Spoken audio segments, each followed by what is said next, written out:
The rotavapor is used in order to evaporate solvent at low temperatures. This is useful in order to isolate the product without causing it potential heat damage. Before beginning the evaporation process, it's good to know the pressure required for your solvent in order to evaporate when the water bath is at 50 degrees Celsius, or the solution is at 30 degrees. On the hood, there is a handy guide that lists the most common solvents boiling points at this temperature. All glassware should be checked for damages or cracks, as using improper glassware carries the risk of explosion. This includes the collection flask, the trap, and the round bottom flask being used.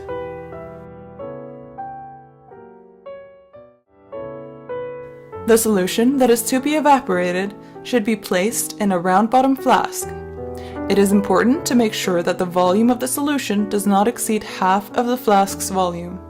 It's preferable to size up. This is done in order to ensure that the solution will not spill into the water bath when placed on the trap, and make it less likely for your compound to get bumped into the rotavapor. Not only will your yield suffer, but the system will be contaminated.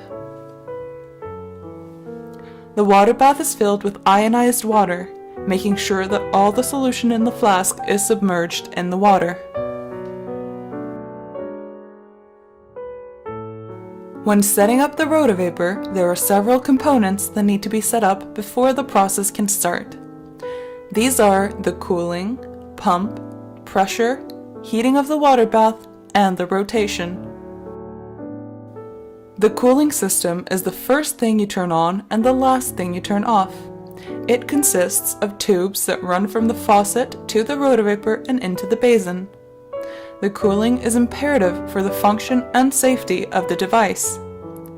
The flow of water through the system does not need to be forceful, yet it needs to be enough to keep a steady stream through.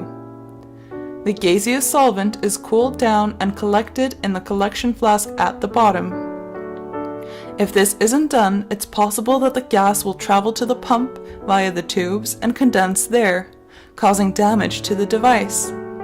If turned on, the pump will start working once the start button is pressed, as it is automatic. This device has an automatic membrane pump that can tolerate a limited amount of solvents, but should not exceed the line indicating max condensation on the condenser. Some rotavapors have water pumps that create the pressure, and it's important when working with those to turn the tap on as far as it will in order to create the most pressure. But again, this is not necessary for this device as it will turn the pump on automatically. The pressure is created via the pump once the start button is pressed. The system is able to release and create pressure, and thus opening and closing the system is not necessary. This rotavapor has two settings for evaporating solvents: manual and automatic. Manual. Once the start button is pressed, the pressure needs to be lowered as desired, using the knob on the rotavapor. This allows for a controlled lowering of the pressure, resulting in a more stable evaporation and a decreased likelihood of the condensation levels hitting max.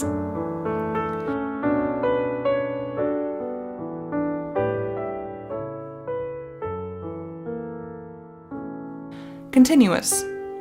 For this setting, the settings of the rotavapor need to be changed, and the rotavapor will rapidly decrease the pressure. This causes excess condensation and is more damaging for the membrane pump.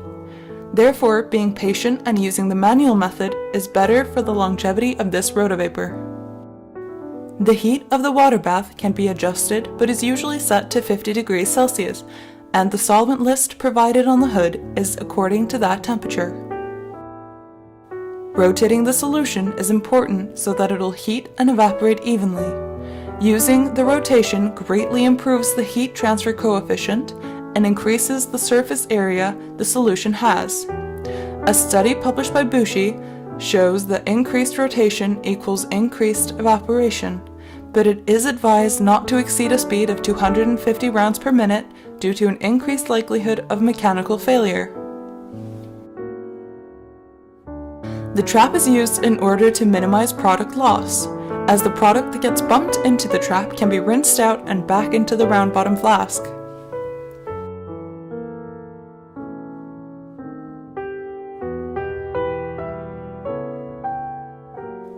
First, the cooling system is turned on. The temperature of the water bath is checked. The trap is placed using a clamp. The round bottom flask is placed using a clamp.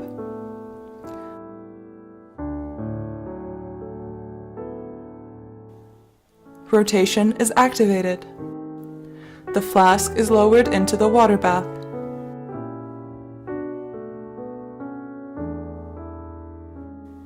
Press the start button. Evaporation commences through the lowered pressure and thus the lowered boiling point of the solvent. Lift the flask out of the water bath. Turn off the rotation. Press the stop button. This will release the pressure in the system via the pump. Wait for it to reach atmospheric pressure.